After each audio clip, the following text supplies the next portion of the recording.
로마서 9장에서 11장은 이스라엘의 운명에 관한 이야기입니다. 이스라엘의 운명은 그 자체로 이방인들이 보는 관심에서 또는 유대인 스스로의 관심에서 다 외면할 수 없는 커다란 역사의 부분입니다. 그리고 이것은 예수를 거절한 이스라엘이 어떻게 되는가? 예수를 믿은 이방인들에겐 어떤 본보기가 되는가 하는 것을 넘어서 복음의 본질이 뭐냐 하는 것과 연결되어 있습니다.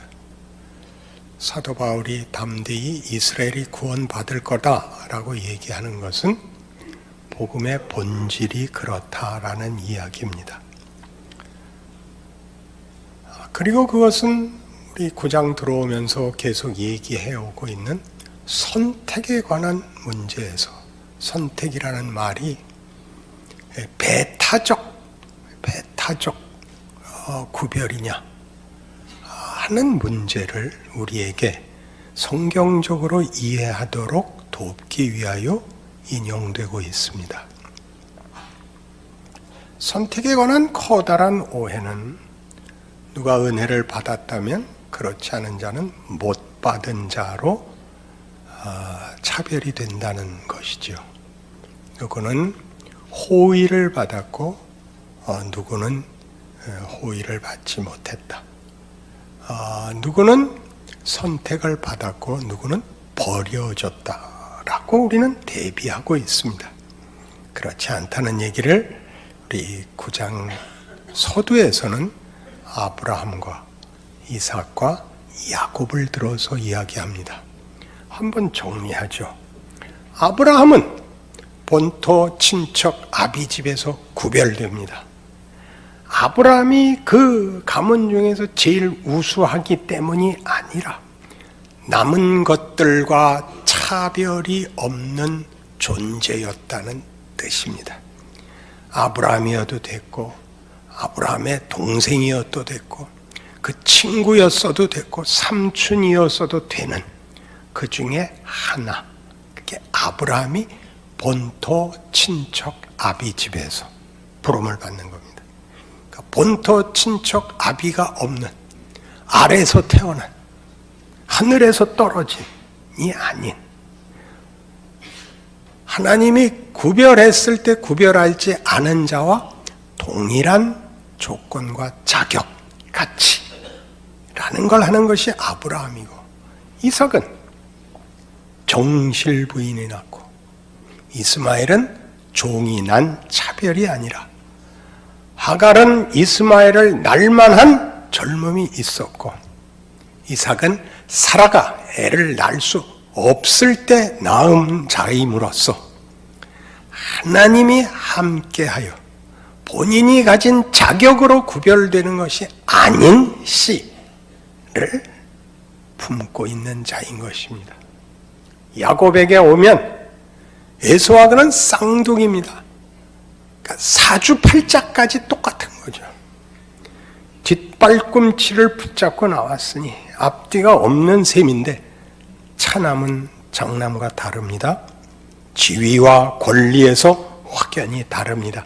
그걸 차남을 택함으로써 태생적으로 가진 우월한 조건 따위는 여기에 들어있지 않다. 그게 선택입니다. 그럼 선택은 무엇을 차별하느냐? 무엇을 대비하느냐? 사울과 다윗에게서 보는 바와 같이 사울은 인간이 만들어낼 수 있는, 자연인이 만들어낼 수 있는 극치를 보여주고 결국은 죽어 끝나는 존재와 운명을 보이는 것이 사울이고, 다윗은 거기에 하나님이 개입하면 영원한 승리가 약속되는 운명이 된다는 걸 보입니다. 다윗은 사울보다 난 자가 아니지만 그는 하나님의 은혜를 깨닫고 성전을 짓겠다고 합니다. 하나님이 나타나셔서 네가 나를 위해 뭘 한다고? 지나가던 개가 웃겠다. 모든 건 나로부터 나가는 거야. 내가 주고 넌 받는 거야. 내가 네 집에게 복을 내려 네 나라와 네 권세를 내가 영원케 하겠다. 어느 장면에서 다윗이 신을 위하여 뭘 할 수 있겠다고 말하자마자 얻어맞고 무릎 꿇리고 배우는 자리가 다윗에게 허락한 약속입니다. 이 자리를 놓치면 우리는 선택이라는 말을 매우 잘못되게 사용할 수밖에 없지요. 거기에 이제 오늘 얘기에는 하나님의 선택이 은혜를 베풀기 위한 찾아오십니다 라는 걸 하나 더 덧붙이지요. 하나님의 선택은 우열을 나누는 것이 아니라 호불호를 구별하는 것이 아니라 하나님이 은혜를 하나님이 베풀 수 있는 은혜를 베푸시는 행위다. 그의 의지다 이겁니다. 그 의지는 어찌나 강한지 인간이 거부할 수가 없습니다. 우리가 만들어낼 수 없는 걸 주시기 때문에 은혜라고 하는 것입니다. 보상이 아니다. 보상이 아니다. 대가가 아니다. 우리가 만들지 못하는 걸 준다. 로마서 내내 그 얘기를 했습니다. 3장 21절 이하에는 예수로 말미암는 구원, 로마서 5장 8절 이하에는 우리가 아직 죄인 되었을 때 이루신 하나님의 구원, 보내신 예수, 완료하신 십자가, 그의 피로 인한 구원, 그래서 그의 살으심으로 인한 더 높고 넓은 은혜를 증언했습니다. 그리고 8장에서는 38절 39절에 내가 확신하노니 사망이나 생명이나 천사들이나 권세자들이나 현재일이나 장래일이나 능력이나 높음이나 깊음이나 다른 어떤 피조물이라도 우리를 우리 주 그리스도 예수 안에 있는 하나님의 사랑에서 끊을 수 없으리라. 사랑은 적극적 은혜인 것입니다.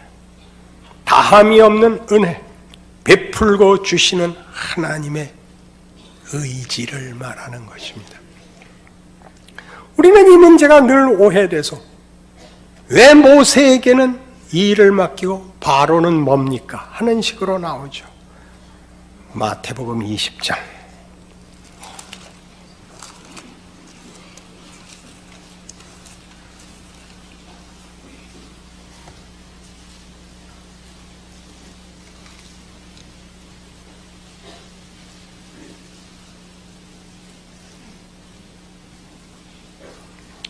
12절 나중 온 이 사람들은 1시간밖에 일하지 아니하였거늘 그들을 종일 수고하며 더위를 견딘 우리와 같게 하였나이다. 주인이 그 중에 한 사람에게 대답하여 이르되 친구여 내가 네게 잘못한 것이 없노라. 네가 나와 한 데나리온의 약속을 하지 아니하였느냐. 네 것이나 가지고 가라. 나중 온 이 사람에게 너와 같이 주는 것이 내 뜻이니라. 내 것을 가지고 내 뜻대로 할 것이 아니냐. 내가 선함으로 네가 악하게 보느냐? 무슨 얘기인지 아시죠?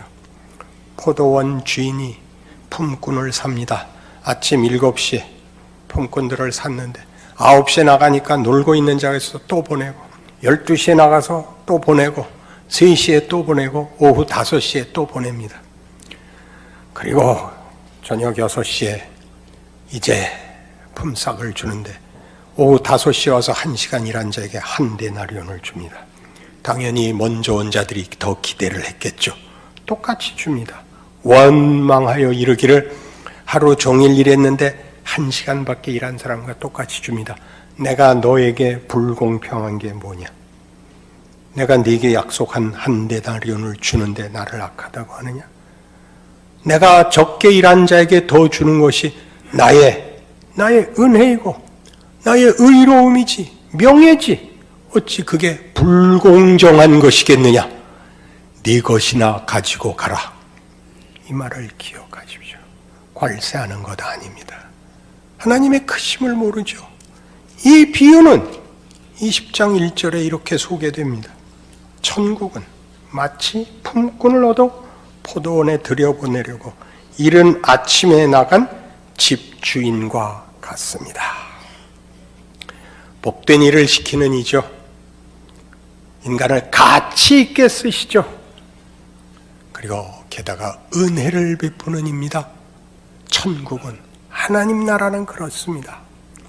우리는 이 사실을 모르니까 끝없이 잘잘못에 관한 것으로 신앙을 점검합니다. 유능함과 무능함으로 비교하고 윤리로 밖에는 확인할 다른 방법이 없어서 우리 스스로의 정체성을 가난하기 짝이 없게 합니다. 죄를 안 진 자, 예수를 믿은 자. 그때 예수를 믿었다는 건 안 믿은 자와 차별하는 것입니다. 쫓아다니면서 넌 예수 안 믿어서 지옥 갈 거야. 지옥 갈 거야. 입에 이 말을 붙이고 다니죠. 예수를 믿으면 어떻게 위대한 사람인지를 보이세요.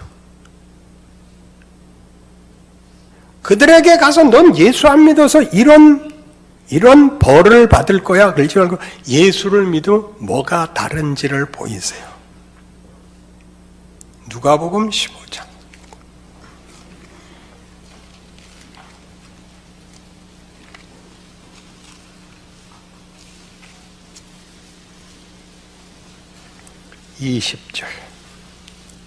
이에 일어나서 아버지께로 돌아가니라. 아직도 거리가 먼데 아버지가 그를 보고 측은히 여겨 달려가 목을 안고 입을 맞추니 아들이 이르되 아버지 내가 하늘과 아버지께 죄를 지었사오니 지금부터는 아버지의 아들이라 일컬음을 감당하지 못하겠나이다 하나 아버지는 종들에게 이르되 제일 좋은 옷을 내어다가 입히고 손에 가락지를 끼우고 발에 신을 신기라. 그리고 살찐 송아지를 끌어다가 잡으라. 우리가 먹고 즐기자. 이 내 아들은 죽었다가 다시 살아났으며 내가 잃었다가 다시 얻었노라 하니 그들이 즐거워하더라. 맏아들은 밭에 있다가 돌아와 집에 가까이 왔을 때 풍악과 춤추는 소리를 듣고 한 종을 불러 이 무슨 일인가 물은데 대답하되 당신의 동생이 돌아왔으며 당신의 아버지가 건강한 그를 다시 맞아들이게 됨으로 인하여 살찐 송아지를 잡았나이다 하니 그가 노하여 들어가고자 하지 아니하거늘 아버지가 나와서 권한대 아버지께 대답하여 이르되 내가 여러 해 아버지를 섬겨 명을 어김이 없거늘 내게는 염소 새끼라도 주어 나와 내 벗으로 즐기게 하신 일이 없더니 아버지의 살림을 창녀들과 함께 삼켜버린 이 아들이 돌아오매 누가 이렇게 잘 지적했죠. 동생이라고 지칭하지 않는다는 거죠. 동생이라고 그러지 않고 이 아들이 돌아오매 이를 위하여 살찐 송아지를 잡으셨나이다. 아버지가 이르되 예 나는 항상 나와 함께 있으니 내 것이 다 네 것이로되 이 내 동생은 죽었다가 살아났으며 내가 잃었다가 얻었기로 우리가 즐거워하고 기뻐하는 것이 마땅하다 하니라. 처음에 받는 은혜는 탕자의 회개지요.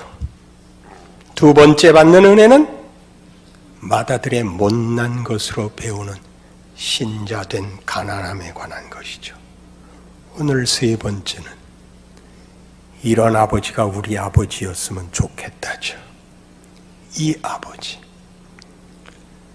둘째가 자기 재산 다 달라 그랬을 때 주어 들려보낼 수 있는 아버지. 언제든지 돌아올 수 있는 아버지. 쉽게 생각하시면 안 됩니다. 따뜻하게 맞아주시는 아버지. 못난 맏아들의 이 말, 나는 열심히 섬겼으나 아무것도 주지 않다가 1억입니까? 예. 넌 왜 그러냐라고 얘기하지 않는 아버지. 예, 내 것이 다 네 것 아니냐. 이런 아버지가 우리 아버지였으면 좋겠다. 그렇죠. 우리 하나님 아버지입니다. 우린 째째하게 굴죠. 나갔다 돌아온 얘기밖에 없고 집 지켜 하나님의 아들로 산 그 영광은 모르고 늘 불평이지요. 하나님 안 믿는 자들이 더 잘 살고 편합니다. 시편 37편과 73편입니다. 생각하십시오. 성경이 무슨 얘기를 하고 싶은가? 우리는 이스라엘의 운명에 관한 바울의 이해 속에서 복음의 본질을 이해하게 됩니다. 복음을 주신 하나님이 누구인가를 깨닫게 됩니다. 그 일로 나아갈 것입니다. 그리고 오늘 그 얘기의 중요한 내용이죠. 모세와 바로. 모세에게 하나님이 긍휼을 베푸셨다면 왜 바로는 완악하게 하셨습니까? 왜 완악하게 하셨습니까? 그건 하나님 마음대로랍니다.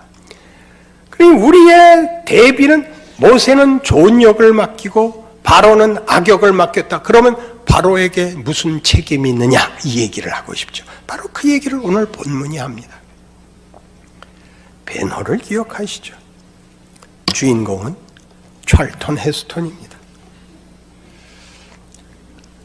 벤허는 10개인가 12개의 아카데미상을 받습니다. 나무 주연상을 받지 못했고 여우 주연상을 받지 못했습니다. 감독상은 받았습니다.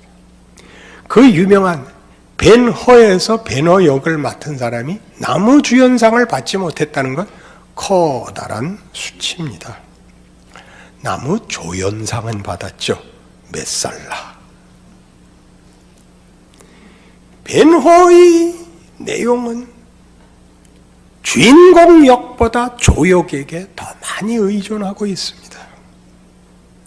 그래서 영화 끝나고 메살라를 죽이지 않습니다. 그러면 여러분 마음에 의심이 생기죠.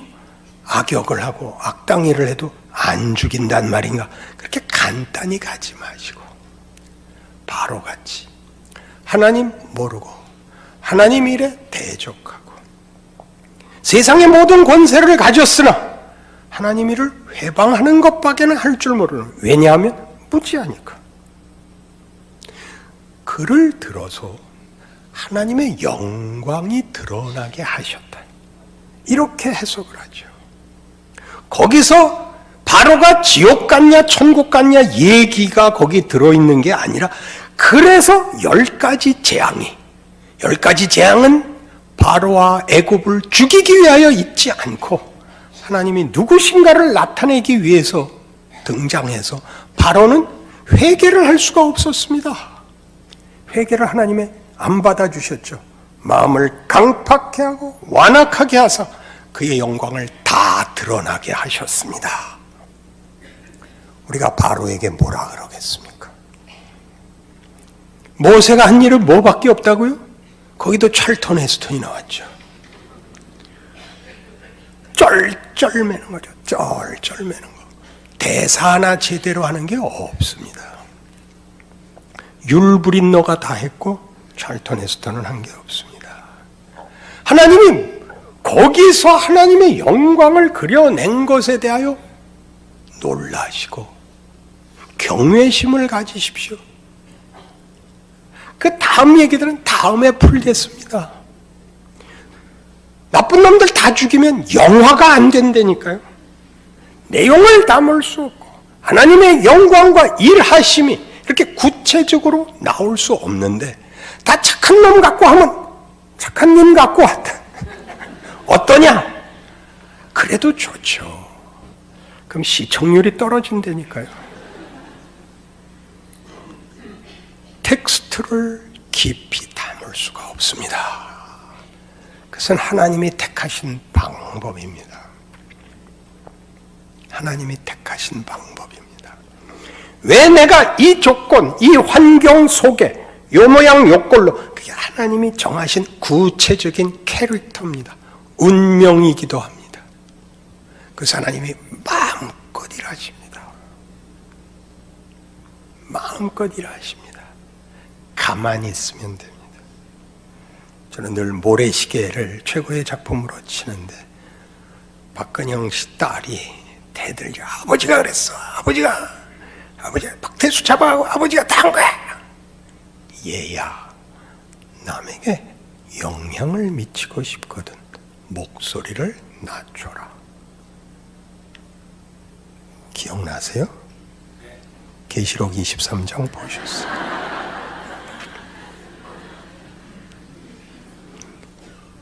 왜 하나님의 일하시는 깊이와 낮은 목소리를 듣지 못하시죠? 그 무서운 목소리를 결단코 타협하시지 않고 결단코 포기하시지 않는 하나님, 자신의 현실, 존재에서 성경 전체가 묻어나고 녹아나는데 하나님이 가만히 계신다고요?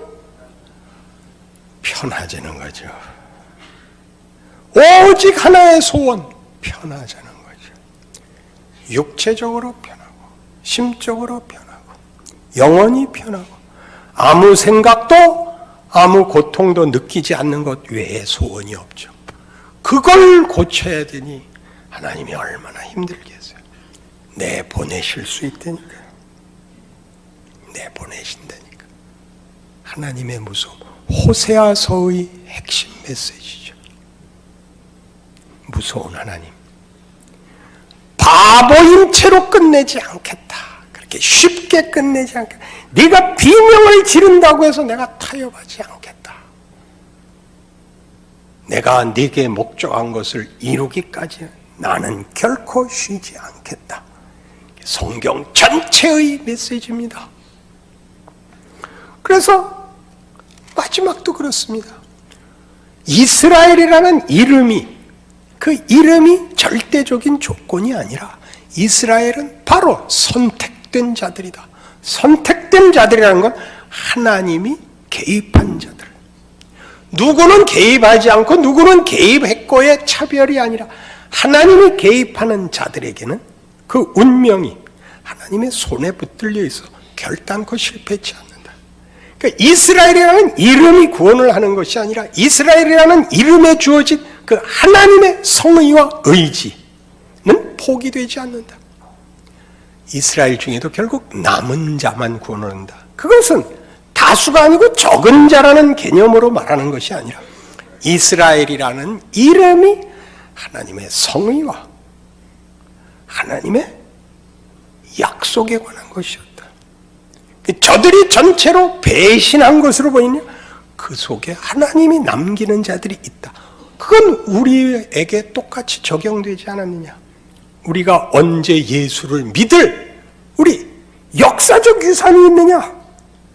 이방이란 역사적 유산이, 하나님에 대한 지식이 아무것도 없는 자들인데 구원을 얻지 않았느냐?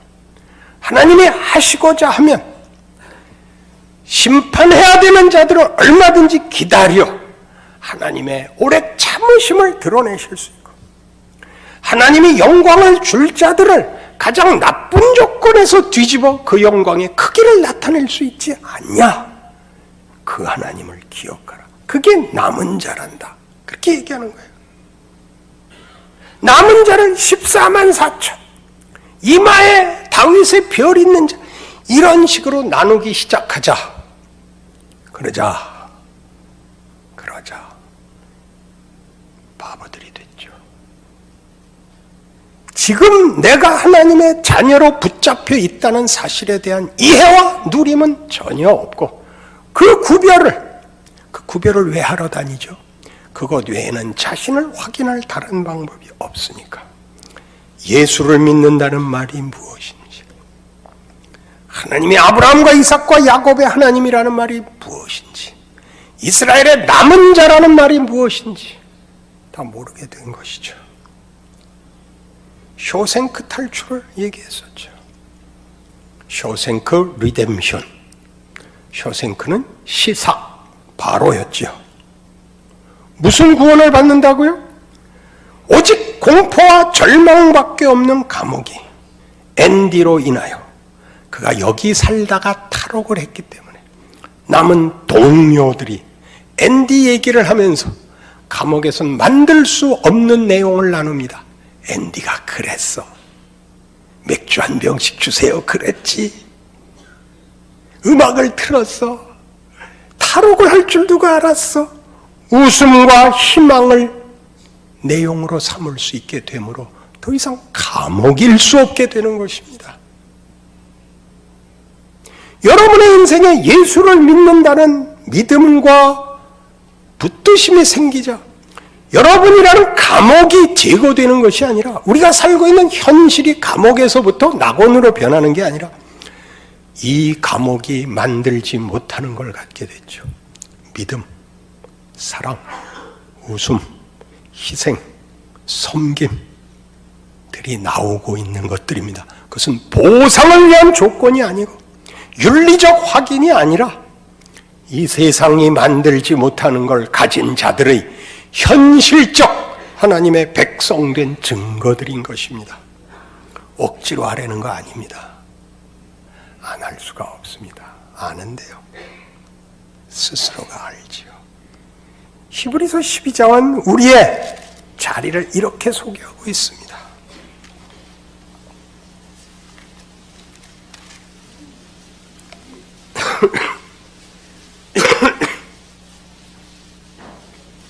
(367페이지) 히브리서 12장 18절입니다. 너희는 만질 수 있고 불이 붙는 산과 침침함과 흑암과 폭풍과 나팔 소리와 마른 소리가 있는 곳에 이른 것이 아니라 너희가 거기 서 있지 않다는 겁니다. 그 소리를 듣는 자들은 더 말씀하지 아니하시기를 구하였으니 이는 짐승이라도 그 산에 들어가면 돌로 침을 당하리라 하신 명령을 그들이 견디지 못함이라. 시내산 이야기입니다. 출애굽하고 모세와 함께 시내산에 이르러 하나님이 율법을 주시는 때입니다. 하나님이 시내산에 강림하사 두려움으로 임하셨죠. 빽빽한 구름에 가리우고 흑암이 임하고 번개와 천둥 소리에 벌벌 떱니다. 이 산에 가까이 하지 마라. 누구든지 가까이 하면 죽으리라. 어찌나 두려웠든지 21절 그 보이는 바가 이렇듯 무섭기로 모세도 이르되 내가 심히 두렵고 떨린다 하였느니라. 그래서 그들이 모세에게 부탁하여 모세를 보내어 하나님께 듣고 와서 전해달라 그럽니다. 하나님이 직접 말하지 못하게 해달라고. 귀가 터질 것 같고 심장이 찢어질 것 같다고, 무섭다고 율법 앞에 선 모습이죠. 그러나 너희가 이른 곳은 22절 이렇게 나옵니다. 우리는 어디 서 있느냐? 예수 이후에 신약 성도들은 어디 서 있느냐? 시온산과 살아계신 하나님의 도성인 하늘의 예루살렘과 천만 천사와 하늘에 기록된 장자들의 모임과 교회와 만민의 심판자이신 하나님과 및 온전하게 된 의인의 영들과 새 언약의 중보자이신 예수와 및 아벨의 피보다 더 나은 것을 말하는 뿌린 피니라. 우리는 어디 서 있는가? 은혜의 자리에 서 있다. 두려움의 자리에 서 있지 않다. 예수 안에 있다. 그의 피로 화해한 자리에 서 있다. 겁내지 마라. 우리 아버지가 이런 아버지면 좋겠다. 예, 그 아버지입니다. 그 아버지가 우리에 대한 자기의 약속과 성의를 어떻게 증명했다고요? 아벨의 피보다 더 낫게 하는 뿌린 피니라. 예수의 십자가입니다. 그러니 하나님의 선택, 하나님의 은혜, 하나님의 일하심, 그의 경이로운 경륜을, 인도를 여러분 스스로의 생애에 붙들어 매십시오. 자랑할 것이 여러분 스스로에게 있을 것입니다. 눈물과 한숨 속에 기쁨과 영광을 채우실 것입니다. 그것이 예수 믿는 자들에게 허락한 하나님의 막을 수 없는, 방해할 수 없는, 타협하시지 않고 포기하시지 않는 지극한 성의 사랑입니다. 기도하십시다. 하나님 아버지 은혜를 감사합니다. 하나님의 은혜와 하나님의 일하심에 우리는 놀랍니다. 기다리시는 하나님, 복 주시는 하나님, 우리의 못난 것과 무지와 실패와 거절을 뒤집어 하나님의 영광과 은혜를 베푸시는 하나님, 우리의 삶의 막막함과 무지함이 손해가 아니게 하시는 하나님, 울을 수 있게 하시고 돌아오게 하시고 우리가 하지 않은 것으로 갚으시는 하나님, 나가도 복을 받고 들어와도 복을 받는 존재가 되게 하신 하나님, 이 하나님을 만나게 하셨으니 이 위대한 믿음 가지고 살게 하소서. 승리하고 자랑하게 하옵소서. 예수님 이름으로 기도합니다.